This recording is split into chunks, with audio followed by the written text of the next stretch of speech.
Hello and welcome to episode 23 of Stitched in Sweden. I'm Maria, your host, and you can find me on Ravelry and Instagram as M. Monska. This week I will let you know what's been going on in Stockholm. I have a couple of works in progress, one finished object that's not knitting, a technique tip, and an answer to a viewer question. As well as just a product that I've been using lately that I'm really enjoying and would like to share with you. So let's get started. I am using a different recording method this week. I have a new little lapel mic here, so please do let me know again if you experience better or worse video and audio quality. It shouldn't affect the video quality, but how the audio is for you this week. So last week I was saying how I had not exactly felt like knitting or wasn't sure exactly what I wanted to work on, but it came back in full force this week because I have been casting on lots of things and excited to try out some new designs and just had so many different ideas swirling around in my head. So that's the main thing this week that I have been doing, is knitting a lot, and but also I guess you could say sort of working, because I'm working on new designs and new patterns. So that's really exciting, and I'm excited to share those with you.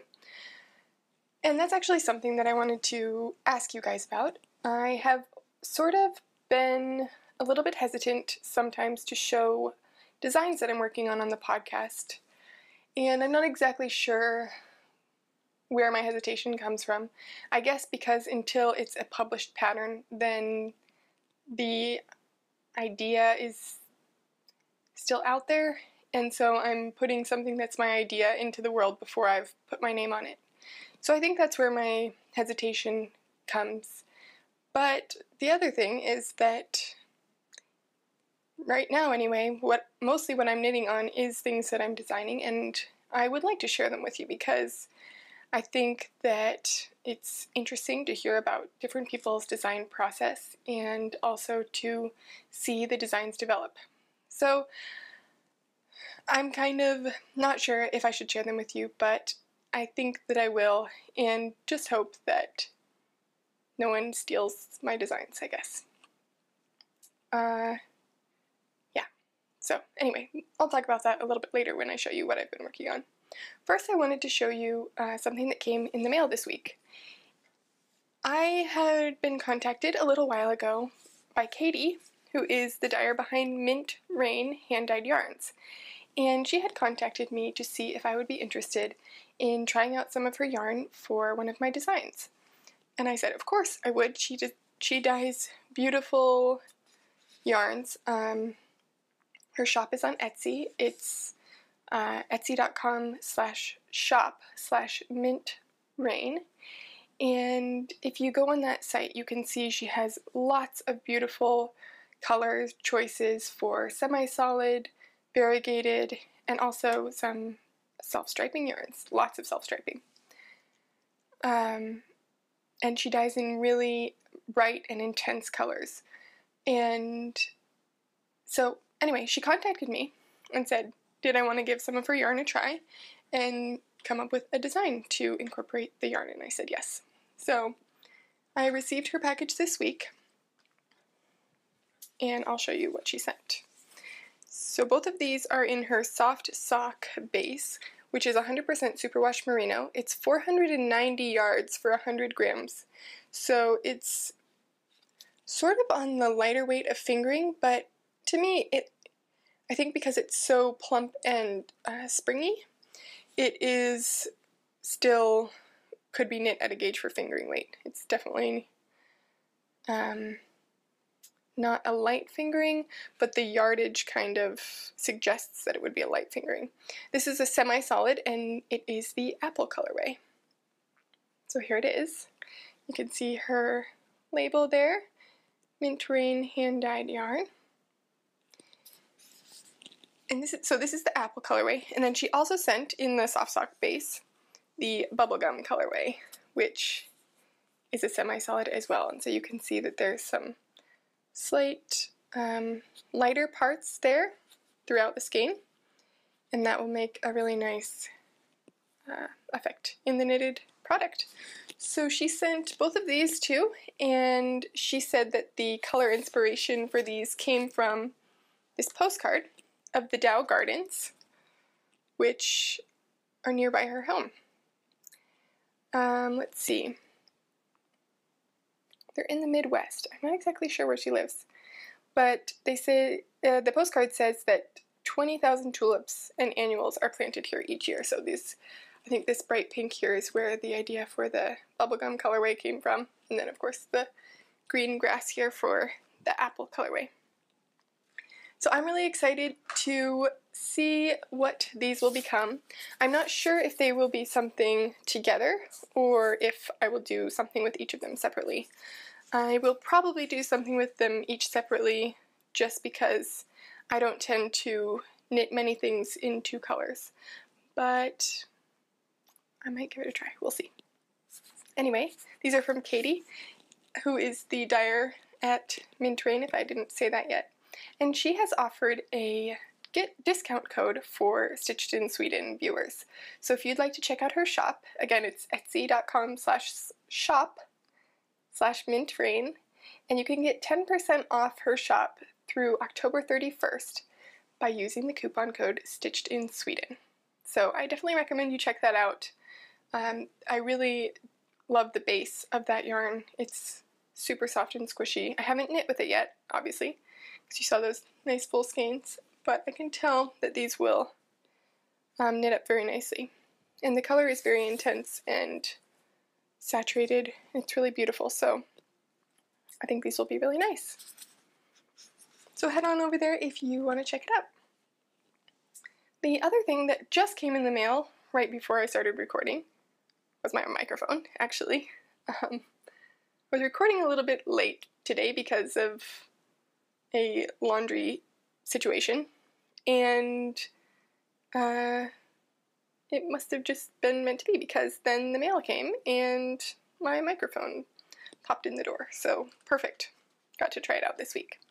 The other thing that arrived is something that I ordered last week, and I've been thinking about these for a while.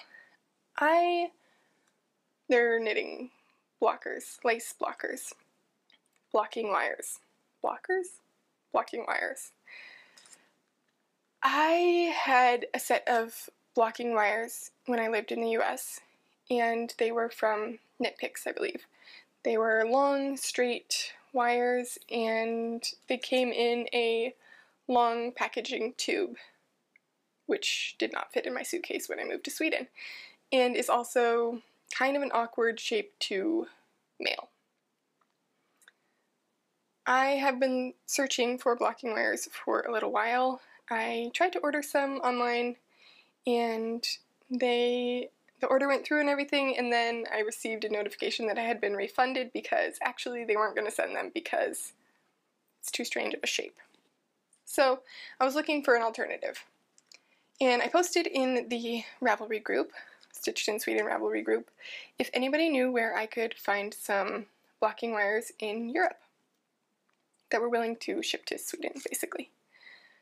And I did receive some feedback from a couple of people, from actually quite a few people, and I decided to try out the Lazadas knitting blocking wires. Not knitting blocking wires. Yeah. Flexible knitting blocking wires. Okay, that is what they're called. I'm not making it up. And you can see they are round, and they just come in this little package. I just got them today. And so I'm going to be giving these a try. I got the mixed set, which comes with different lengths, 2 different lengths. There are 4 35-inch or 90 centimeter long wires and 3 70-inch or 180 centimeter long wires. They also came with 30 of the nickel-plated T-pins, and they are made in Israel. So These little pins, you know. I'm really excited to give these a try. I am wondering how they will work because they are round, or like curled. They're not straight, which is the only kind of wires that I've used before, but on her packaging she says, and on her website, which is what I was reading, that they're able to block straight edges and curved edges and all sorts of things. So I'm really eager to try them out because I have one shawl in particular that needs blocking, and most shawls that I've made since I've been here, I've been able to get away with just using pins and pinning them out. But this one really needs a couple of nice straight edges, so I needed some blocking wires. I'll be trying those out soon. And if you guys want to, I was thinking about maybe doing a blocking tutorial video. I'm not sure exactly how it would work yet because logistically with my camera, which is my iPad, I would need somebody else to be holding it while I film. So maybe I can get Thomas to do it with me. If you're interested in video about blocking, let me know. So those are three things that came in the mail this week. And yeah, I'm excited to try them out. So this week in Stockholm, like I said, my knitting mojo or desire or whatever you want to call it came back in full force, and I cast on a lot of things, which I'll show you in works in progress. I've been doing a lot of designing, and it's been quite rainy and windy and cold here. This morning, and right now I think, is probably still only around 60 degrees Fahrenheit, which is probably, well, I don't remember exactly. My thermometer says 13 degrees Celsius, which I think is around 60 degrees Fahrenheit, but it might be a little bit off. I don't know. Anyway, it's quite cool for being the last week of July. So I have been happy to sit and knit a bit, which has been really nice. This weekend, Thomas and I also went on a little trip to the sort of directly south from here on the commuter train, about an hour, a little bit longer than that actually, because of all the construction that they do on the train systems in the summer when not very many people are working. Anyway, we went on a little trip to a spa that was on the water in the archipelago, kind of. I don't know exactly. Anyway, one of Thomas's brothers had given us a gift for both of our birthdays, which are close together, to go here for a weekend night and spend the day there. And so it's really pretty, nice hotel on the water, and they had a nice outdoor pool and saunas, and you could also jump in the water into the Baltic Sea if you wanted to. I did not. It was cold and rainy. But it was really lovely. We had a really great dinner and just a nice little trip. So you may have seen on Instagram my video of my knitting in public on the train on the way back. And I guess I'll put it in right here.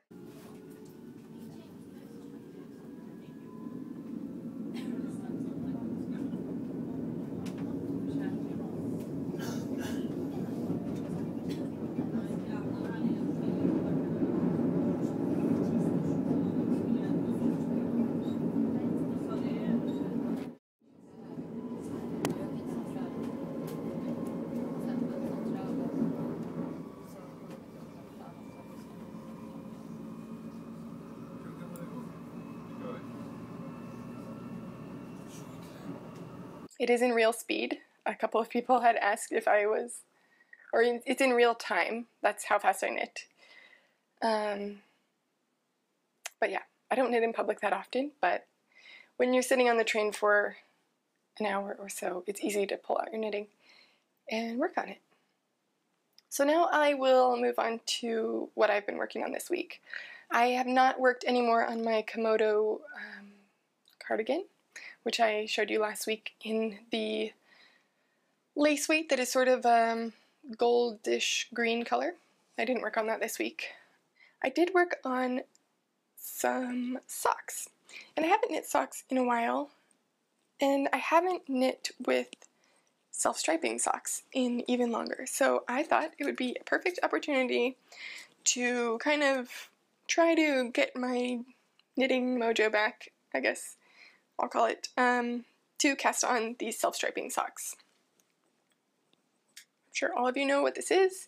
Regia Design Line by Arnie and Carlos, and I think this one is called Fall Night. Here are the numbers, I'll just show you them. Pretty sure that's the color number. So I cast these on, I think right after I finished recording last week, and here they are so far. I just did a 2x2 rib at the top. I cast on 60 stitches. Did 2x2 rib for, I don't know, 20 rounds or something. I don't count my rounds. And I did a Fish Lips Kiss heel. And this one is currently on stitch holders because I decided to knit these concurrently, which is something that I know a lot of people do when they're knitting socks to avoid getting the dreaded second sock syndrome. So I have my needles on my other sock, which is just a bit farther. You can see that I've gotten just a little bit farther on the foot for these, and here they are together. They match pretty perfectly because I unwound I have 2 balls of the Regia because they come in 50-gram balls here. I did unwind it to get to the point where they matched because I wanted them to match. I don't know. I really like the Fish Lips Kiss heel, and this is the first time that I've used a contrasting yarn or a different color yarn for the heel, and I'm planning on doing it for the toes too. I saw I think it's Stacy, who is Snippets and Stash, on Instagram a while ago. She had posted a picture of her socks, which were in the same colorway, and she used white heels and toes, and I really like the look of that, so I did that too. I'm knitting these on Carbons needles. This is the first time I've used, actually it's not the first time. These are the 2.25 millimeter, which I think is a US 1 Carbons, and I wanted to give these a try for socks because my sock knitting has gotten to the point where on metal needles I need to use a size 0 in order to obtain a gauge that I'm happy with. I don't really like knitting with size 0 metal needles, so I thought that I would give these a try. The Carbons are supposed to be a little grippier than metal needles, but not as grippy as wood, so far I'm really liking them. And we'll see how the finished socks come out and how they feel when I'm wearing them, but I think that I will be able to use the 2.25 to knit socks from now on. I just realized this is really cool. When I fold the sock, I didn't mean to do that. I did mean them to match, but when I fold the sock in half, the stripes also line up. Cool. Okay. Anyway, yes, so I cast those on, enjoying knitting those, and I think that's all I have to say about those. Yes. The other thing that I cast on pretty quickly after I finished recording last week are a new mitten design, and so I think I'm just going to show you. I am knitting these in the Knitted Wit Victory sock, which is an 80% superwash merino and 20% nylon. It's 4 ounces and 420 yards. And this I'm not really a yellow person, but this is probably the best yellow ever. This is the kind of yellow that I like, I guess. Yeah. So, I have a huge tangly mess here, of course. Because when we left this weekend, I decided to throw in some knitting bags into my purse right as we were heading out the door. Anyway, so here's the yarn. I showed a picture of this on Instagram.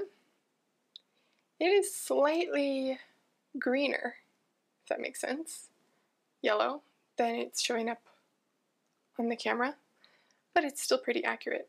It's just like has a slight more greenish tone rather than gold orange that you're getting on the camera now. The color is Golden Delicious.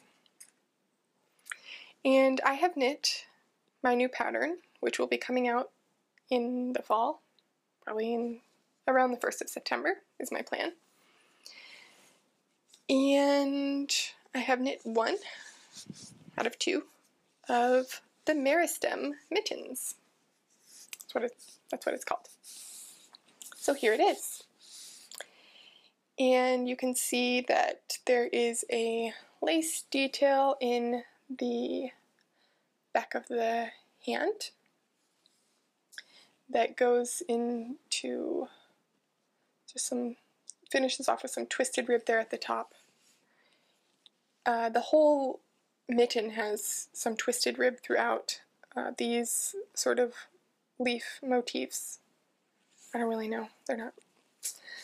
Well, this pattern part is all twisted rib, which gives it a really nice defined look. The back is just stockinette stitch, and it finishes with a kind of rounded mitten top. I don't like it when mittens are too pointy, and a lot of mittens have pointed tops. This is more of, it's not quite what you would do for the tip of a toe, but it's similar. It is going to be specific for right and left hand, so this is the left hand. Obviously, I'm wearing it on my left hand. But that makes it so that the thumb comes slightly more into your palm than, I don't know if you'll be able to tell that, but the thumb stitches are slightly in towards your palm rather than just sticking straight out the side of the mitten. When I first started exploring with yarn, I guess you could say, and I started crocheting directly because to me it seemed easier than knitting, I used to crochet these hideous mittens, which I may have talked about before. I think I have. And I would just leave a hole for the thumb directly out the side of the mitten, and I would come back later and crochet around a thumb. I wasn't following any pattern or anything, and these mittens were horrible. I remember particularly a green pair, which were probably a worsted weight, I think. And the thumb just sticks straight out, and my parents call them hitchhiker mittens. They're not pretty. Anyway, I'm really happy with how these came out. You can see there's a 1x1 rib on the back of the wrist, and the patterning from the front goes slightly further down than the cuff does, and then there's, you know, ribbing in here which follows the lines of the pattern. So I've knit 1, and I have started the second one. So this pattern is currently being test knit, and I will just wait and see what they think, and I will probably, like I said, have this out in, my plan is for the beginning of September. I think these would be really nice mittens for fall. They're definitely not winter mittens if you live in a really cold climate, like Sweden, because of the lace detail on this part. It will make it so they aren't super, super warm, because obviously you'll get a little bit of air in through here. But I think they will be perfect for the fall when you want just a little bit extra warmth for your hands. especially when if you have a car, if you drive, I think these could be nice when you're in the car. In the fall also, before it gets really cold, if you're pushing a stroller, which I do a lot when I'm babysitting, sometimes you want an extra little layer, but not something too hot, and I think these will work really well. Or if you just have a more mild climate, these might be perfect winter mittens too. So these are called meristem mittens, and I will talk about them more probably when the pattern is released. Otherwise, I don't have a whole lot more to say about them now. Maybe next time I'll talk a little bit more about the techniques I used for knitting those. We'll see. What else have I been working on this week? I have 2 other projects that I have been working on. One is a shawl design, which I am knitting in Holst Garn, super soft, 100% wool, and comes in 50-gram balls or skeins, whatever. I'm knitting the iced colorway. And I bought this at Makery 14, which is a local yarn shop here in Old Town, Sweden. In Old Town, Stockholm, not Sweden. But you can also buy this yarn online. Her website is, I think it's makery14.com, but I'll link it and show you it right here. And she has all the colors available there. I've talked about this yarn before, I think. This is the same yarn that I knit my first summer top water lily type thing, which had a different lace panel, and it was in a slightly darker, more sapphire blue. I think the colorway was sapphire. It is a much more rustic yarn. It's a 2-ply, and I think it's woolen spun.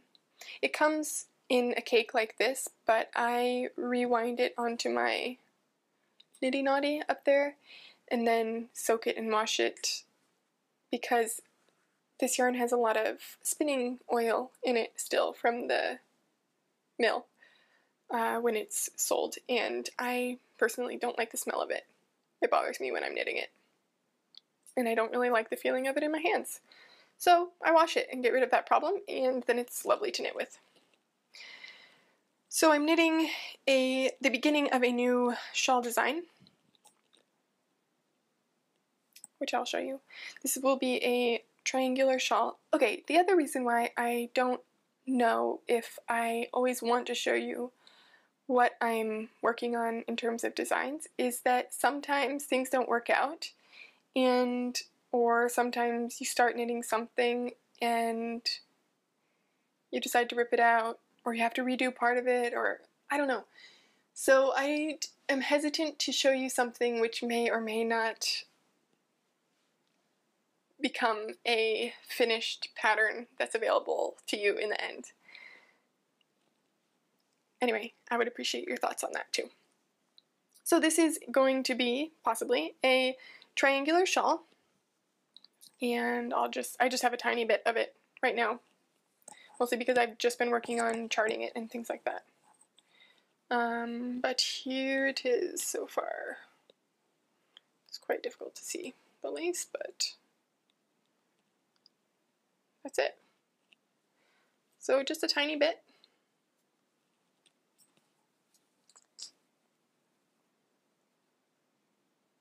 This one doesn't have a name yet. But yeah. I'm knitting these on my US 4 3.5mm carbons, and enjoying those a lot for this yarn because the yarn itself is a bit slippery, and I think that it would really slide off too quickly on metal needles. The last project that I worked on this week is also a swatch for a new design. Like I said, knitting just came back to me this week, and all of a sudden I had all the ideas for designing lots of things, which is not a bad thing to have, but yeah. it meant that I would knit half a swatch for one design, and then as I was knitting the swatch, I was thinking about something else, and I had to wind up a new ball of yarn and cast on for that, and yeah, crazy. Here is another swatch that I worked on this week, and this will be for a sweater, which I am not sure, so here again, I'm not sure if this will become a design or if it will be a sweater just for myself. But I've knit a swatch for it anyway. I knit this swatch in Quince & Company Chickadee in the, I want to say, is it Coleman's Gull or something colorway?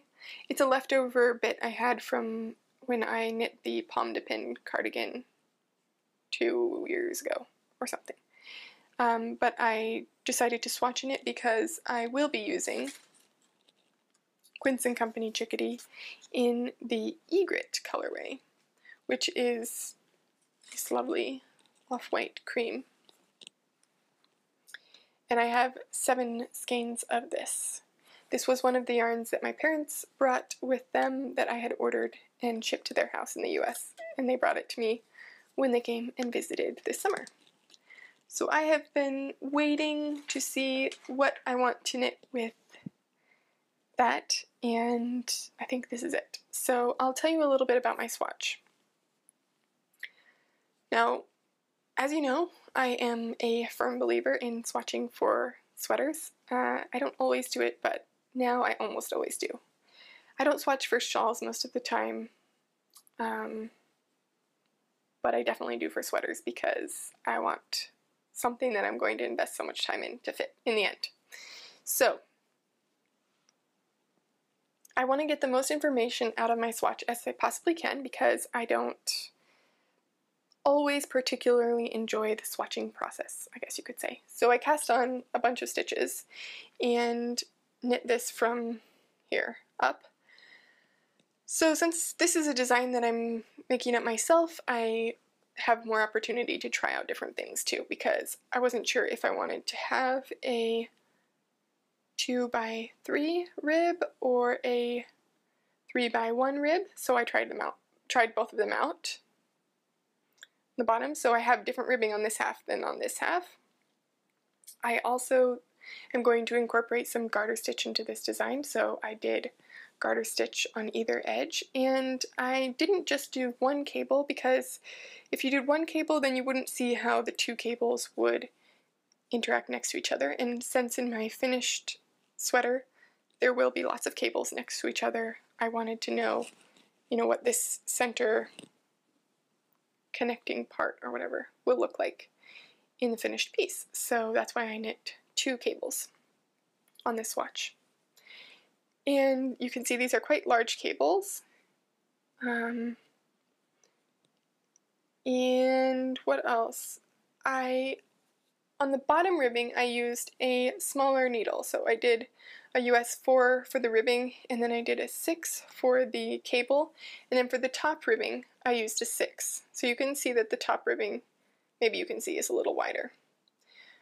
I also decided that I did like the 3x2 ribbing, so I did that for all of the top stitches rather than doing the 3x1. And so I wanted to know, does it really make that much of a difference if I go down in needle size for the ribbing? And I do like that better. So I will do that in my final design. Some people like to know what needle size they used when they have a swatch. I keep track of all of that in my knitting design notebook. I write the measurements for my pre-blocked and post-blocked swatch, as well as the needle size I used and the yarn and all that information. But if I, for some reason, lost that paper, or the paper wasn't connected to the swatch, or I found the swatch years later or something, I don't know. I also do little knots in the yarn to tell me what size that I used. So in this one, I used size 4, US 4, for the ribbing, and then I went up 2 needle sizes for the body. So then I know it's a US 6 was the ultimate size because there's 6 knots in the yarn, but that I started with just 4 and then went up 2 more sizes.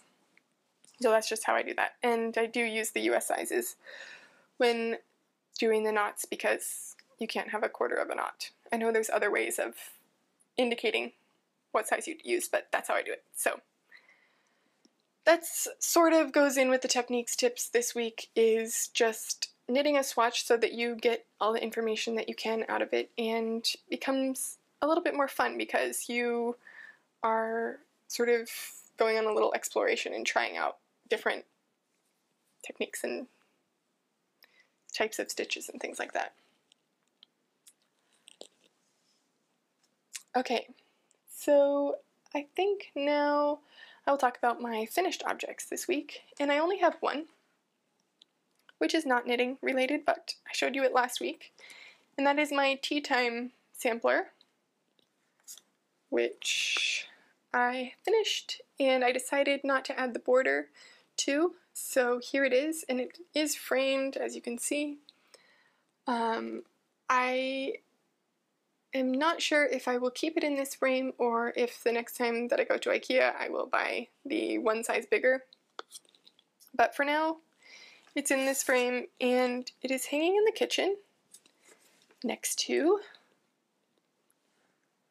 my, I think it's Sugar is Sweet sampler. And I think the reason why I decided in the end not to add the border is because this Sugar is Sweet one doesn't have a border, and I wanted them to be kind of a nice little pair, so they hang just like this next to each other near my kitchen table. So I'm really happy with how they came out. And I didn't cut the fabric on this one, so in case I want to get this larger frame, but I just had this one, so I thought I would put it in there anyway to give it a try, and it will probably stay in there for a long time if I ever change it. But I might not ever change it, so we'll see. But that was really nice to have finished because I was actually going back in some notes and I found out that I started that last summer in June. So it had been in the works for a year and I was happy to have it finished. So that's my only finished object this week, but I am the half-finished mitten object.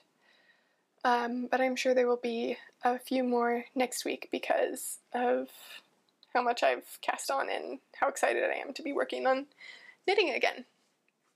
So I did have one question from a viewer this week, which was, from Kathy in the UK, and she asks, why do you call your latest baby top Rhea? Do you find it easy naming patterns? So the reason why it's called Rhea is because well, I babysit a lot, and starting from when the first little girl who I ever babysat, I started babysitting her when she was 1, and I still know her today. And she called me Rhea because she couldn't pronounce Maria. And so even though she's 16 or whatever now, she still calls me Rhea a lot of times, and her 2 younger brothers also call me Rhea, and her mom also calls me Rhea. So that's sort of where the name started, and since then I have babysat a lot of other children.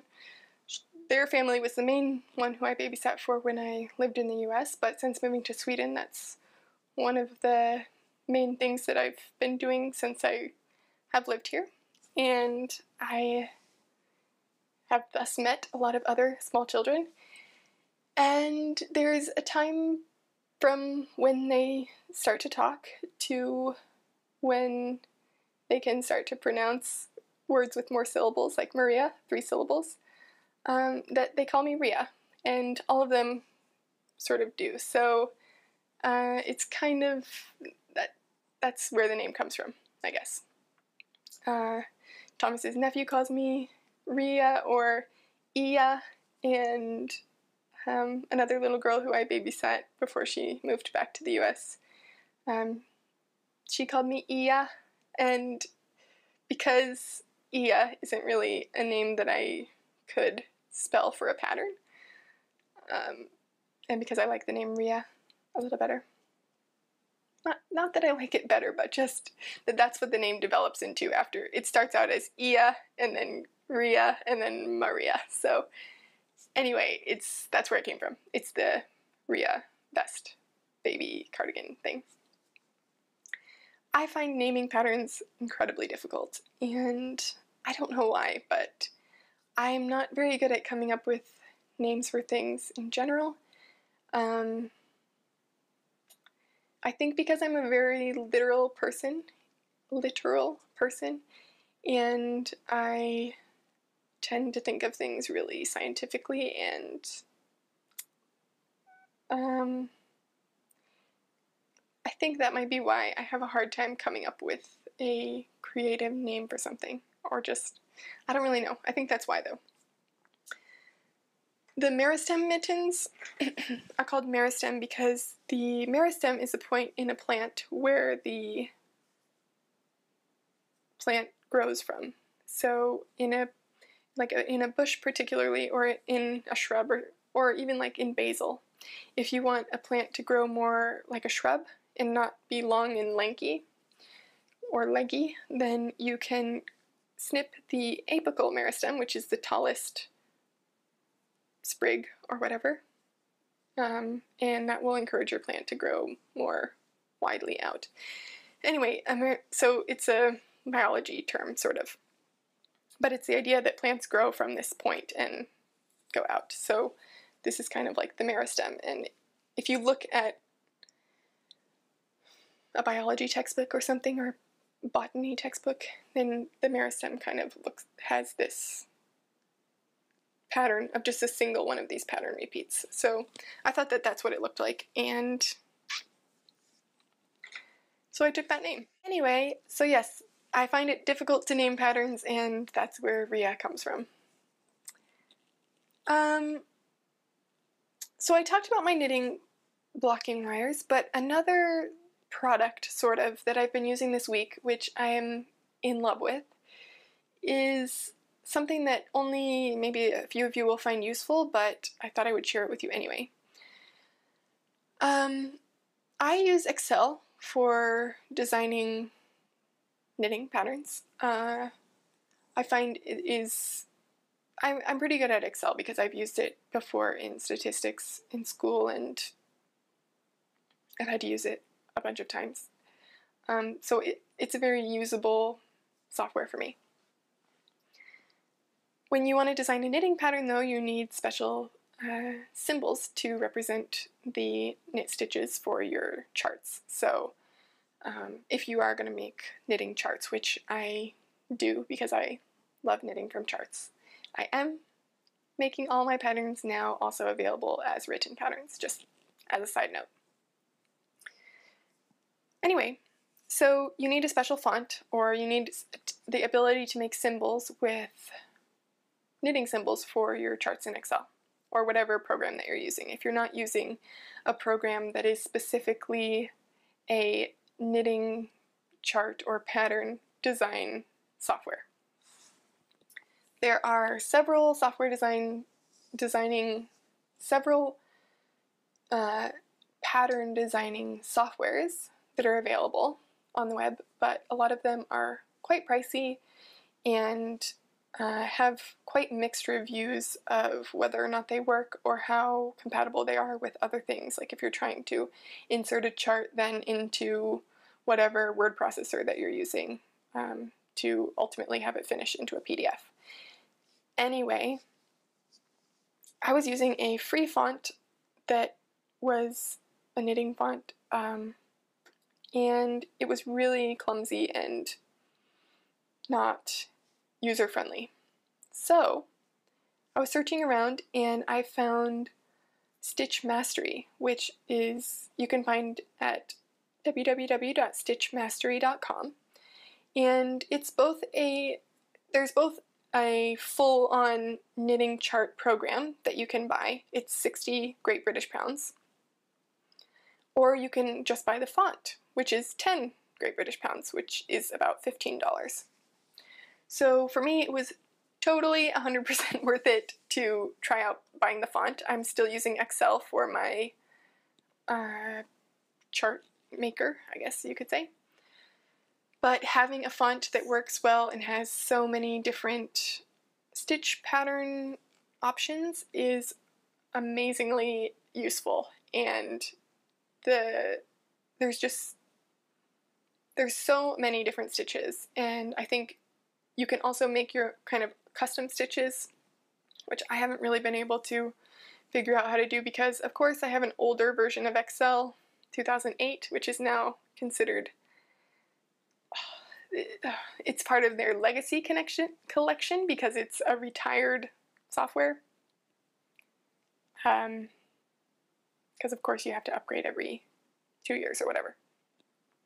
The font is working pretty well just in my Excel 2008, and I think I'm going to get a lot of use out of it, and it's making my charting life so much easier already. So I just thought I would put that out there for any of you who are designing your own knitting patterns, and I don't know, I found it really difficult to find information about how to do that rather inexpensively for just sort of beginner designers, I guess, like me, or just designer on a budget who can't just lay down hundreds of dollars for knitting software.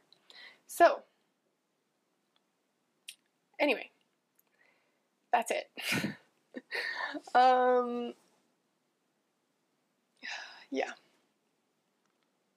I'm going to keep knitting this week. I'm still catching up on some podcasts from while I was away, and I